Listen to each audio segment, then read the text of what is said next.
This Dave Meltzer with Entrepreneurs the Playbook. I'm excited I have another extraordinary executive, Adrienne Coulson. She is the COO of Rakuten Americas, and she is going to share with us this extraordinary journey of her success and maybe a few lessons that she learned along the way.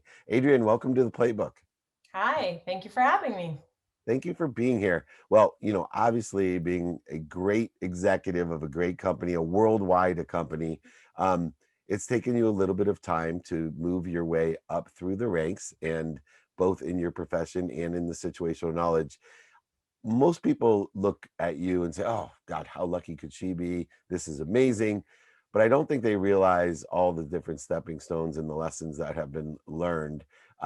You kind of started your career with a really big project. I think, 2013, you were working in on the Russian business side in Toronto, and you had a few lessons just right off the bat when you were putting your perspective into place of what you wanted to be and what impact you wanted to have. Yeah, well, I guess so my Russian business story actually, well, yes, it started in Canada, in Toronto. So I'm born and raised in Toronto. And in 2012, I was recruited, I was given this amazing gift in many ways to start the Ebates business in Canada. And I don't really, I never really thought of myself as an entrepreneur, but I was given this opportunity to build this business in the Canadian market under the banner of Ebates, which was already this amazingly successful and well-known brand in the US. And so the opportunity was, can you build this in Canada? And what would that look like and feel like in the Canadian market?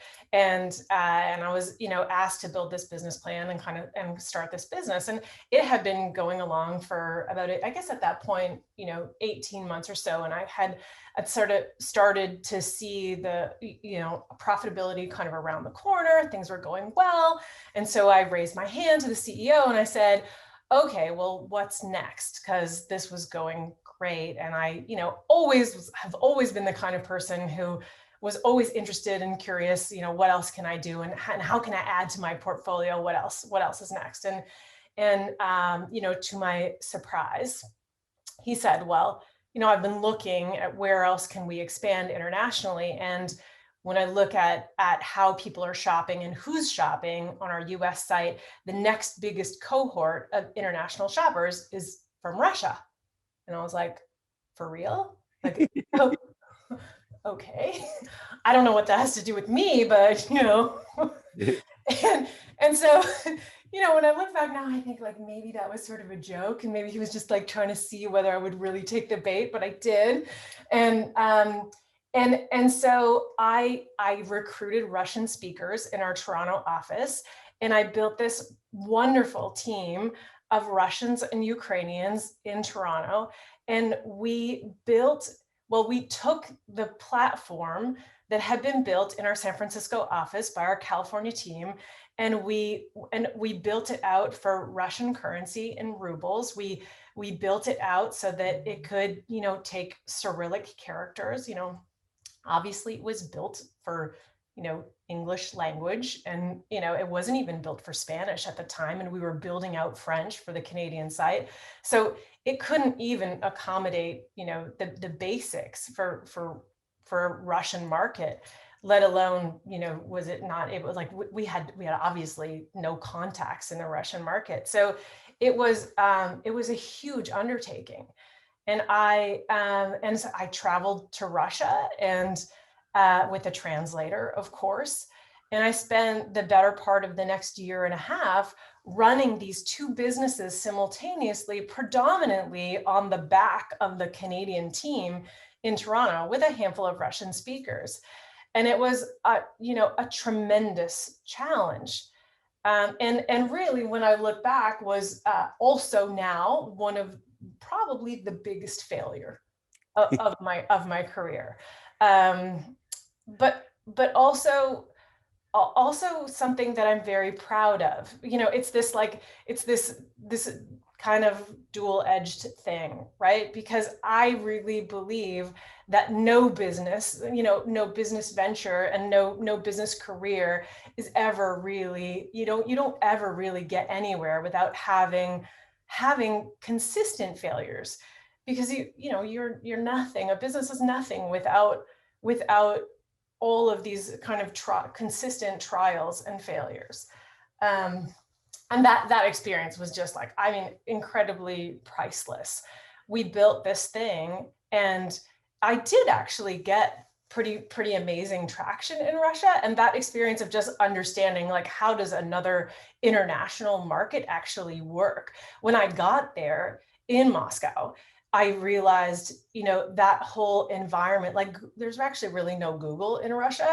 There's a company called Yandex. And, when you want to do search marketing in Russia, you have to work with them. So I made introductions there. There's an affiliate network, whole affiliate marketing environment, which is the business that Rakuten is in, that is entirely different. I had to make introductions with online retailers that, of course, we had no knowledge of, in a language that I didn't speak and understand, in a business culture that I didn't understand and speak. And it was, I mean, the learning was just incredible. And we did actually grow that business, but at a point there was, the fraud environment there is incredibly challenging. And we were, challenged with trademark violations and all kinds of issues that just kind of stacked up one on top of another and eventually just became too much to overcome. And we ended up having to shut down the business, divert all the traffic back to the US site. And in the end, it was too challenging and too hard. And that was a huge letdown for me and for my team, as you can imagine, having to come back home and a year and a half later and tell everybody, thank you so much for all this work on the platform, from engineering to marketing to legal to everybody, and say, you guys worked so hard and now we're pulling it back. We're diverting all that traffic back. We learned so much, but now we're going to shutter all that effort, and we're going to stop. But it's just a massive lesson in terms of what people can do and what people can learn when you put your minds to it. And I definitely have no regrets in the end, although, like, there was definitely a lot of shame that I had to get over. Right. Well, pain's an indicator that you have a lesson to learn. And as you, Indeed. with an open mind, I was thinking about your mindset, number one, coming in, and you came in and then took on this type of venture. And what do you think it is now that you're a chief executive, and looking at some of the young people that come in and are, working for you? What do you think it is about your mindset and your skills that those executives saw in you when, number one, they hired you, but two, when they put you in charge of just such an extraordinary, risky venture, which, as you know, as an executive today, they knew there's a high probability that it wasn't going to be the most successful venture, but they put you in charge of it and wanted to give you that opportunity to learn from it, and also to, even though some of those business ventures within the context of a large company fail, the lessons we learned about rolling out into other countries, and the lessons we learned about vetting in a different manner in other countries, and how we all are lied to, manipulated, oversold, back end sold, and cheated through the communications. And I was CEO of Samsung's phone division. I had to go through a training called Bing Fa training, in the cultural training of negotiation, where extraordinary things. I had no idea. Like, they would call my executive assistant and find out what my favorite foods were, and then put them out in front of me to lower my sugar level, knowing that I would overeat, potato chips and Raisinets. And then they would ask for, clothes when my blood sugar was down and I wasn't paying attention. But what, as an executive now, the lessons you learned about what they were looking for in the mindset that you had, that you now look for in the people that you give these types of opportunities to? Well, I think there's a bit of a no fear sort of a mentality. There's a bit of a just like undaunted, component, right? Like, if I go this way and I hit a brick wall, I just go another way and I hit another wall and I go another way and I just keep going, right? And so, some of that, I, I think those brick walls, not thinking of them as failure, right? So, I have you read that Ed Catmull's book of Creativity Inc. Great Yeah, book. amazing book.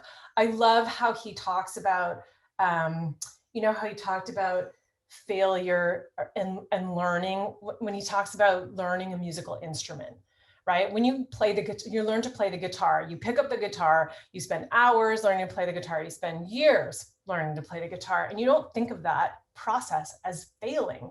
You think of it as learning. When you're playing it, you know nothing when you start, and you're investing hours and days and weeks and whatever it takes. And in business, as you're learning things, I love that notion of not thinking of any of that time as failing. And so when you're doing that, like trying something and hitting a wall, not thinking of that as failure, I think that mindset is pretty important, right? So you hit that wall, you're not failing, you're just hitting a wall. So who cares? You just go ahead and try the next thing, and you try the next thing. And so being undaunted by that, I think, is really important. And from like a C-level perspective, if you're putting somebody on a job to, that's going to be challenging, so if they're going to hit a wall, they're not going to come back to you every time they hit a wall to come back and say, okay, now what do I do? They're just going to keep going and go on and try the next thing. So I think that's kind of an important sort of like ingrained sort of natural sense within somebody. If you can see that in somebody, great. Then then they're just going to keep going. Um, I think that's the first thing. And then I think there's also like a natural leadership component that some people have, that you can see in people, that as they're doing that, other people are going to follow them through those steps, right? Because they can't do that alone, and they're going to be unsuccessful if they're just by themselves in that process. They're going to need a team to follow them.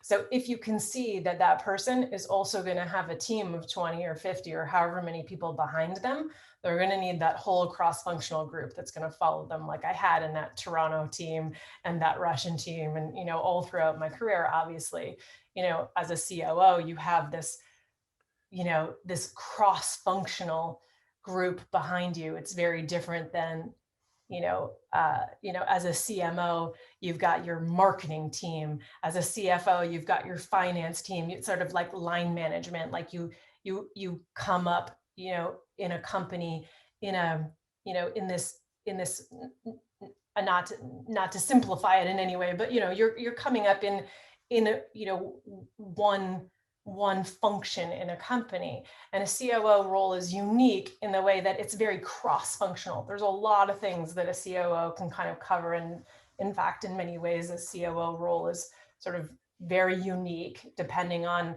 what company it exists in, what life stage the company is in, what industry the company is in. It can be very different Yeah, in I every think, circumstance, right? and it's So and it, the COO, which I find funny too, excuse me, is you know, the two things that are most difficult about being executive, the COO gets to deal with employees and overhead. See, and all the most things. of the time, different line management doesn't have to deal with both employees and overhead. Ultimately, being responsible for both, and I love that aspect of being a COO. The other interesting thing is, you know, when I started doing business with Rakuten, you know, I usually do a lot of word searching and understanding what words mean to me are very important. Like just two simple words like I am have evolved in a existential sense since the 17 because I was 17 in the junior and high school when I thought I knew what I am meant. And here I am 53, still exploring those two words. But Rakuten actually it stands for optimism. And the desire that you must be what you can be is inherent kind of into that meaning of your actual company name, and you exemplify that desire that you must be what you can be. And as a leader, you're an intelligent follower first, and then everybody follows you. Your mission and goal of Rakuten is so pertinent today, and it's been that way for a while. I think it was truly ahead of its time. Um, how have you fostered, you know, that fierce determination that your company has to, you know, be diverse and inclusive and equitable, and to have this desire that you must be what you can be? Yeah, I mean that's absolutely true. Um I actually, it's one of the things that of course, that I love about this company. And, you know, and beyond that, the mission of Rakuten is actually is so unique, and the company is so unique in that it, you know, it has over 70 businesses around the world, right? And that empowerment mission is something that rings true in our day-to-day lives, and is actually so pertinent today, when we look back over the last 15, 16 months, and what has become just the reality of all of our day-to-day lives, and how life on this planet and life and our corporate lives have sort of um have sort of, I don't know, just come so closely together, you know uh it as our homes, our home lives and our work lives have become kind of indistinguishable from one another, um, in such a real way.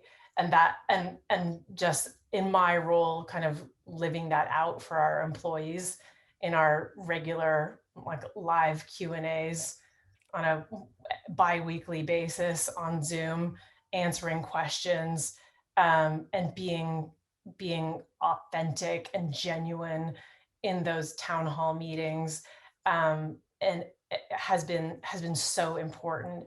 That, like, transparent and really open and honest and frequent conversation with employees has been really critical. All of those things have been really important to me, and I don't know if I'm answering your question, You did. but like living out what empowerment is and what optimism is has just been like, it actually has provided like a real opportunity to just really live that, like, with and for our employees as executives. And as an executive, it's been actually really like meaningful. And that reconciliation between the personal and professional life, which has come Yeah. to the forefront, especially in Canada, because there's been long periods from the business partners I have up there. I'm blessed to be a founding investor in the Toronto esport team and overactive media with Chris Overholt, and so a lot of my partners go and stir crazy a couple times. But the other reconciliation I have in my life, I don't know if you know, but my business partner in my marketing company is the most famous Canadian football player of all time, Hall of Fame quarterback Warren Moon. Yeah. And I've reconciled football, which is my favorite sport. I had not achieved the greatness of Warren Moon as an average college football player myself, but I've reconciled so many lessons that I've learned from football into my business career as an entrepreneur and as a brand, in all the branding that I've done over the 35 years. You are a fan of ballet. And I was hoping, as a final question, you may be able to tell us how you reconcile some of the lessons or the parallels from ballet into your business as an executive. Hmm. Interesting question. Well, I am so I'm a lifelong dancer and lover of ballet. I sit on the board of Canada's National Ballet School. I'm one of those, like, you can take her out of Canada, but you can never leave Canada kind of people. I've lived in the Bay Area for a total of, I guess, almost 8 cumulative years, over two different periods, chapters in my life. Um, but I've been a dancer for most of my life, and ballet is such a beautiful art form, and but the discipline and intensity of physicality and, like, the technicality that's required to be good at it, and even to be frankly mediocre at it, is just remarkable. And I have such respect for that, even at a mediocre level. And so I think, like, I have a yes, I do think actually there are pretty incredible parallels in terms of, like, the precision and the linearity of that. Um, you know, I, what I really love about, frankly, about the job of the COO is, I think, creating, like, order out of chaos. And I do love this, like, you know um creating creating taking what is, I think, for many people, represents, um a lot of things that are difficult to manage, multiple levels of complexity, especially a company like Rakuten, right? We have 11 plus businesses, for almost 4,000 people. We operate in the Americas anyway. We operate, in probably now at this point, almost 20 countries around the world, even though we're in the Americas, right? Headquartered here. And in so many different industries, even though, yes, predominantly e-commerce, digital content, and so on, but logistics and so on, it's quite complex and a lot of moving parts. And I love creating order out of that. And I love actually creating order out of crisis. When you look back over what's happened over the last 16 months or so to all of us, at the beginning when COVID set in, there was a moment after the initial kind of panic of what is happening right now. There was a moment that clicked for me where I was like, wait a minute, this is me. Like, this is my moment. This is the moment for my team. This is on us. And we are going to be amazing at this. We've got this because I have the people and we have the skills. And this is our moment. And we can actually do a fantastic job at this for the employees and for our company. And we can bring order to all of this. And so, so I do think there's a parallel there of like that like intense discipline and the like linearity and structure of that, and like turning that into something really beautiful and magnificent. And I think you've turned Rakuten Americas into that beautiful ballet by having the discipline of the mindset, the heart set, and of course, combining the skills, the knowledge, and the desire, just like in ballet, into and orchestrating in the operations of such an extraordinary company. Adrienne Down Coulson, you are a remarkable COO and even a greater person. What a pleasure it's been to learn your playbook. Thank you so much for joining me.